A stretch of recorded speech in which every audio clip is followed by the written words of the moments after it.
आगे बढ़ाते हुए आज हम लोगों के 2 साथी जो रिटायर हुए हैं उनका फेयरवेल हम लोग आज दे रहे हैं उनके सम्मान में। आज के कार्यक्रम के लिए अध्यक्षता श्री आर.एस. दरुका करेंगे। हम सभी उनका समर्थन करते हैं।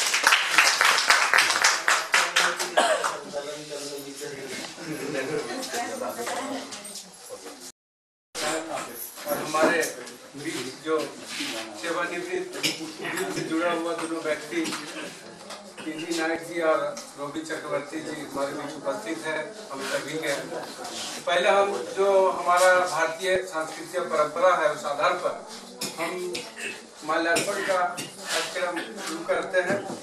मैं सबसे पहले सरोज को बुलाकर, सरोज जी अगर आप हमारा आवाज सुन रहे हैं तो कृपया आए और माल्यार्पण का कार्यक्रम को शुरुआत करें।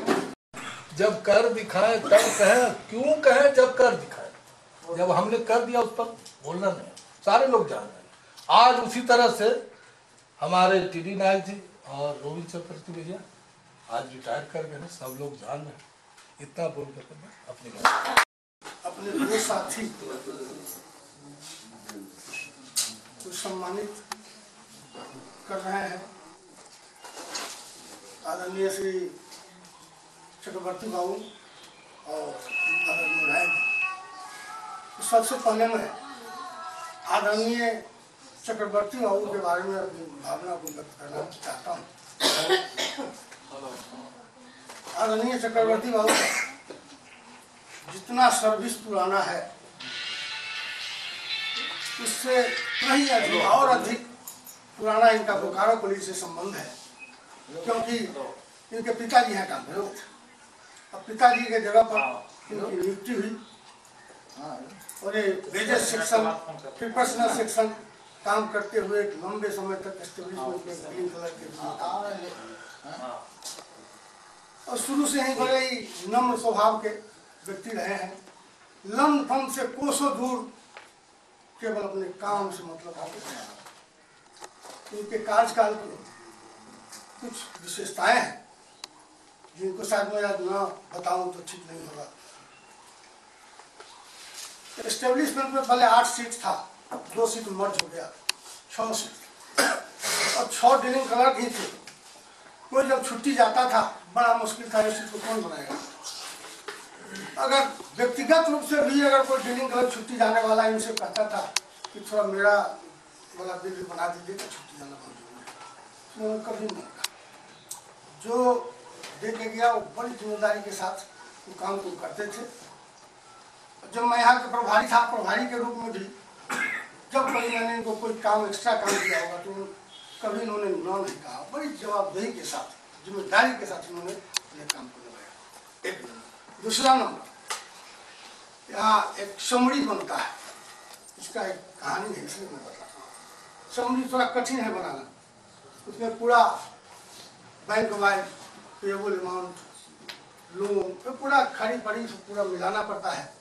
अगर पोस्टिंग करने में एक अंक भी नहीं हो गया तो पूरा समुद्र मंथन करना पड़ता है। हमारे भाई लोग तो उस समय होता था कि ये कौन बनाएगा, 6 ट्रेनिंग कर लगे, 6 में कौन बनाएगा, हम नहीं बनाएंगे, हम नहीं बनाएंगे। 2 आदमी मिलकर एक महीना में, 2 आदमी मिलकर एक महीना में बनाने के बाद भी गलती होता तो जवाबदेही को लेकर और बड़े शानदार तरीके से इन्होंने अपने युद्ध का निर्वहन किया। ऐसे ये बड़े शौकीन मिजाज के व्यक्ति हैं। अच्छा कपड़ा पहनना और अनेकों तरह के व्यंजन बनाने के हुनर इनके पास है, इनकी विशेषता है। और पहले भी हम लोग से बोलते थे कि एक टाउन में घर बनाना है टाउन से पहले, और ठीक एक प्लानिंग में रिटायर से पहले उन्होंने टाउन में अपना बंगाल में घर बनाकर एकदम रेडी है, केवल गृह प्रवेश बाकी है। और इनका छोटा परिवार बड़ा खुशहाल परिवार है। एक लड़का कभी उन्नति के राह में अग्रसर होते रहे और जहां जाके ही रहे वहां के लोग उनसे स्नेह प्रेम करें और सब इनका प्यारा अवकाश प्राप्त के बाद भी इनके अंदर से निकलती रहे। मुझसे परिचय हुई, लगाव बढ़ा, यह लगाव इतना बढ़ा कि लगाव फिर दोस्ती में बदल गई और दोस्ती इतना प्रगाढ़ हुआ तो मुझे महसूस होने लगा कि झारखंड में मेरा एक और सहोदर भाई मिल गया है। और तब से हर संकट के घड़ी में मेरे साथ रहे। 2 बार मैं के प्रति इनकी जबरदस्त प्रतिबद्धता थी और यही प्रतिबद्धता के चलते इनका एक अलग पहचान बना। केवल बोकारो को लिए नहीं अपितु पूरे बुएन के क्षेत्र में इनको पेंशन बाबू के नाम से लोग जानने लगे। मैंने बड़ी नजदीक से देखा इनका जो इच्छा शक्ति है, इनके पास जो स्टेमिना है वो आश्चर्यजनक है। जब से इनके घर में आपके माथे पर हो सदा भोलेनाथ का हाथ, आपको सदा मिलता रहे अपनी मेम साहब के साथ। आप अपने नन्हे मुन्ने पोते पोती के साथ घूमते रहे, उनके चहलकदमियों के बीच झूमते रहे। इन्हीं मंगल कामना के साथ मैं वाणी को विराम देता हूँ। कोई ना कोई दिन ऐसा आता है जहाँ सम्मिलित होना पड़ता है। हम लोग भी आए हैं नौकरी में, हम लोग भी किसी न किसी दिन सेवानिवृत्त होंगे। लेकिन सबसे ज़्यादा हम यहाँ के साथियों को अपने तरफ से धन्यवाद देंगे। मैं भी नौकरी में 88 में आया, बहुत सारे साथी हम लोग के बीच से रिटायर होकर चले गए।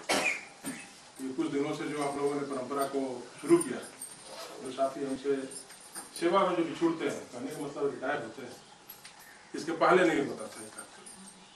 ये बहुत ही अच्छी शुरुआत है। हमारे सभी साथियों को मैं अपने तरफ से धन्यवाद देता हूँ, क्योंकि लंबे समय से एक साथ हम लोग काम करते हैं।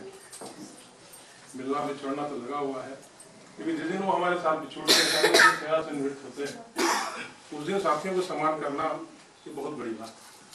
क्योंकि ऐसे कुछ साथी आ जाते हैं, कुछ लोग अपने घर चले जाते हैं, तो इस दिन को हमें लगता है कि सभी साथी आजीवन जब तक वो जीवित रहते हैं तब तक को याद रखते हैं।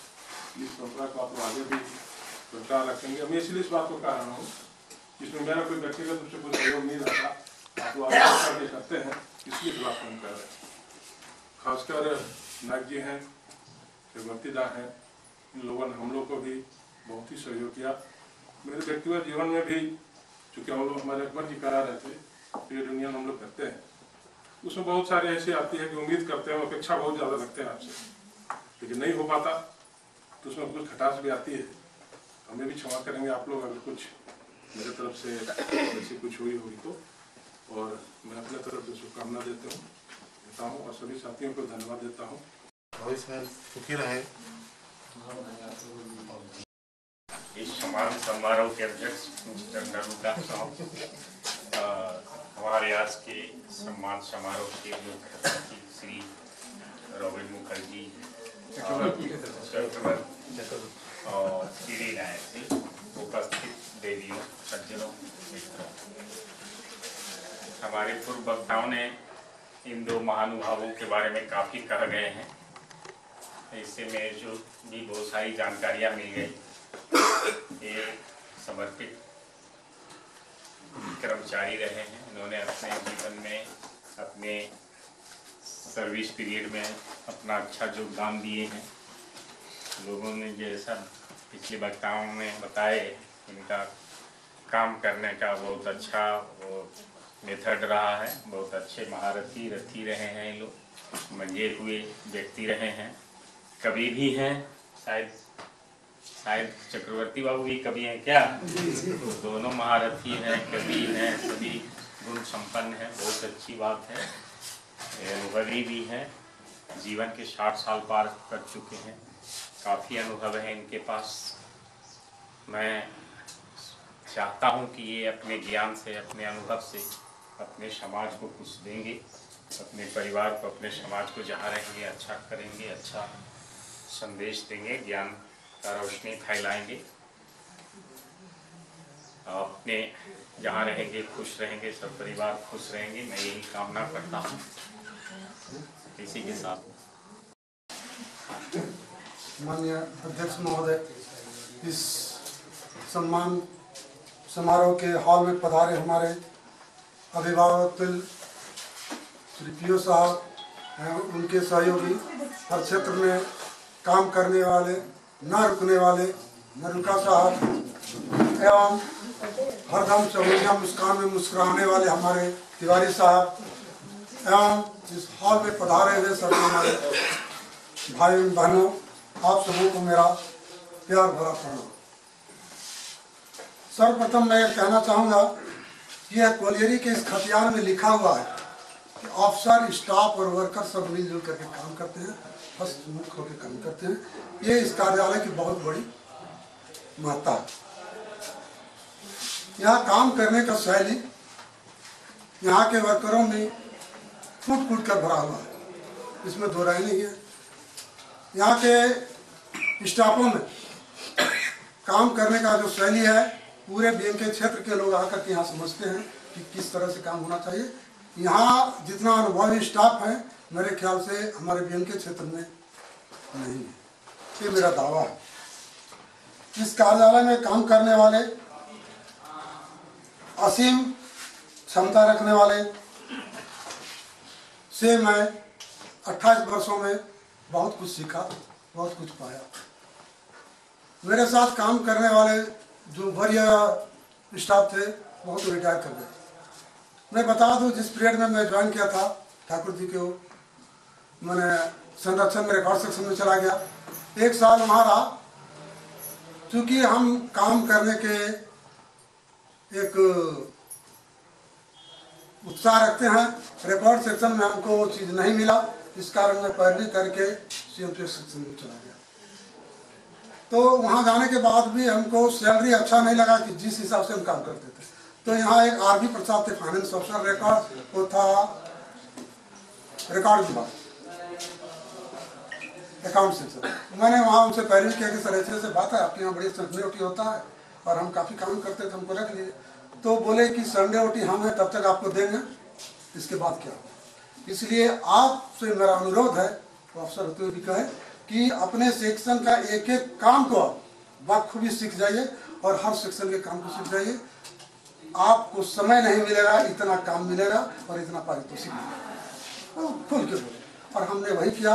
अपने बुजुर्गों से 5 बजे के बाद पकौड़ी चाय लोगों खिला खिला करके काम को सीखा, और सीखने के बाद हम एक अच्छे कामगार के रूप में निखरे, जैसा कि लोगों का कहना है। और उस सेक्शन में, सीएमपीएफ सेक्शन में, सीएमपीएफ के अलावा पेंशन, ग्रेच्युटी वगैरह बनता था। समय बीतता गया, सेक्शन में प्रभारी के रूप में हमारे लक्ष्मेश्वर बाबू आए, स्टाफ कमी होती गई। काम को देखते हुए ये बोले कि ग्रेच्युटी को ऐसे सेक्शन में दे दिया जाए, क्योंकि लोग नहीं बना सकेंगे, वर्कलोड लगेगा। हमने कहा कि अगर कोई नहीं बना सकता है तो मैं अकेले पूरे बता ग्रेच्युटी बनाऊंगा, लेकिन अपने सेक्शन को हल्का नहीं होने देना। महीना 2 महीना हिस्सा, लास्ट में हाथ जोड़कर बोले नायक जी मेरी बात को आप मान लीजिए। तो हमने बोला कि चलिए हम मान लेते हैं, 1-2 साल पहले की बात है। और हमने ग्रेच्युटी को अपने सेक्शन से कुछ ही समय बाद पेंशन की मामला आई सामने। 1/4/89 से पेंशन का कटना स्टार्ट हुआ और ये पास हुआ 1/4/98 को की पेंशन स्टार्ट कर दिया गया। 1/4/89 से 98 के बीच का जो रिकॉर्ड है, वो पेंशन के मैंने सीएमपीएफ से परे था, लेकिन हमने विपिन बाबू थे हमारे इंचार्ज, हम बोले ये पेंशन का जो आंकड़ा है, अगर इसको आप नोट नहीं कीजिएगा तो एक दिन बोकारो कली पेंशन के मामला में 0 हो जाएगा। बोले ना हम लोग सीएमपीएफ है, पेंशन से कोई मामला नहीं। लेकिन हमने रिक्वेस्ट किया, जबकि हम उस समय एलडीसी में थे, रिक्वेस्ट किया उनसे, ग्रेड 3 में थे, रिक्वेस्ट किया तो बोला कि ठीक है तुम्हारे कहना हम मान लेते। और उस समय से 1/4/89 से पोस्टिंग करना शुरू हुआ, जिसका रिजल्ट हुआ सर्वप्रथम पेंशन अगर पास हुआ तो बोकारो कॉलेज का पास हुआ सीसी होता है। और आज का रिकॉर्ड जो भी है, मैंने उस सेक्शन के हम बहुत ही निम्न स्टाफ थे, लेकिन उन लोगों की मानता थी कि हमारे बातों को उन्होंने माना, और आज आपके सामने पेंशन का क्या स्थिति है। हमारे इस विभाग में बहुत ही निकटतम 2 दूरजन व्यक्ति हैं। एक है भगवान तिवारी, एक है अचल तिवारी। जिस तरह से मुरली को धारण करने वाले को मुरलीधर कहा जाता है, उस तरह से दूर से आए हुए जन को आद्या जी हम क्या बोलेंगे? दुर्जन। तो बहुत दूर जन है। तो हमारे भगवान तिवारी जी के मुख से कभी भी असंवैधानिक बात नहीं निकली है। उसका अर्थ अध्यक्ष नहीं लगा सकते और तिवारी जी लगा सकते। कितने अच्छे अच्छे बात बोलते हैं। और ठाकुर जी जब बोलते हैं, वो मिथिला के रहने वाले हैं, भगवान से उनका बहुत अधिक लगाव है। जब वे भगवान की वर्णन करते हैं तो बैरमों से लेकर बनारस तक चलाते हैं। बनारस उनका ससुराल है। आपको मैं बता दूं कि ये जो कार्यालय है एक तीर्थालय की तरह है। जैसे ही लोग इस कार्यालय में आते हैं, भगवान का दर्शन होता है, लगले केदारनाथ का दर्शन होता है, राम का लक्ष्मण का दर्शन होता है। और अगर थोड़ा सा सर्वे करके लोग दिमाग घुमाते हैं तो इस दर्शन का प्रतिफल आशीष के रूप में मिलता है। तो ये तीर्थालय है। मैं सबों को बता देना चाहता हूँ कि काम से मेरा अनुरोध है कि कोई भी न घबराए, और जो जितना अधिक काम करेगा ऑफिसर के सामने, स्टाफ के सामने, यूनियन के सामने सीना तान के बात कर सकता है। मैं बता दूं, मैं कोई भी सक्रिय यूनियन का प्रतिनिधि नहीं हूं, लेकिन हर लोगों ने मुझे बहुत अधिक रिगार्ड दिया। मैं यहाँ से लेकर के पिपरवार तक के पेंशन का काम को किया। लोगों ने चाहा कि इसमें, और वहाँ जिस व्यक्ति का हमने काम किया, पेंशन स्टॉप कर दिया था कमिश्नर ने, हमने उसको जाके करवाया फाइल को और उसका पेंशन स्टार्ट हो गया। तो मेरा कहना है, काम से आप लोग मत घबराइए। जितना अधिक से अधिक हो सके आप लोग काम लीजिए अपने ऊपर, उतना ही आपको वजन महसूस होगा और अफसर के सामने सीना तान करके आप कुछ भी कर सकते हैं, कुछ भी बोल सकते हैं। ये मेरा अपना व्यक्तिगत अनुभव है। और इतना ही कह करके मैं आप लोगों से एक अभिलाषा, मेरी एक अभिलाषा है कि आप लोग तो मेरे को देंगे। 2 लाइन में मैं सुना देना चाहता हूँ, उसके बाद मैं अपने वाणी को विराम दूंगा। जहाँ भी रहिए, जहाँ भी रहिए, चाहे रहिए जिस कदर, जहाँ भी रहिए चाहे रहिए जिस कदर, मेरा सुन लो मेरे ब्रदर। ऐसा काम कभी ना करें कि गाली सुने आपके फादर और मदर। ऐसा काम कभी न करें कि गाली सुने आपके फादर और मदर। इतना ही कहता हूँ।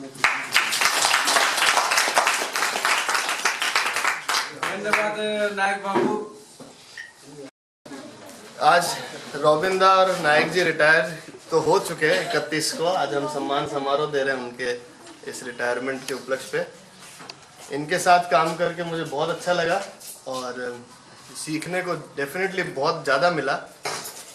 और जैसा कि उज्जवल जी कह रहे हैं कि कोई काम हो, कोई दिक्कत हो तो इनको या किसी को भी बोले, ये दोनों इतने सक्षम है कि अभी भी कर लेंगे अपना काम तो वो जरूरत नहीं पड़ेगी। इसी के साथ मैं ये सभा को समाप्त करने की घोषणा करना चाहता हूँ। और एक और बात किसी को दिया ही नहीं, तो अभी खत्म करूँगा। और उससे पहले मैं कह दूं, आप सब लोग अपनी सीट पे बैठे रहें, उठे नहीं, ताकि यहीं पे आप लोग को अपना पैकेट मिल जाएगा। और इसी के साथ सब लोग को मैं धन्यवाद देना चाहता हूं कि आप आए और इस सभा को सक्सेसफुल बनाया। Thank you.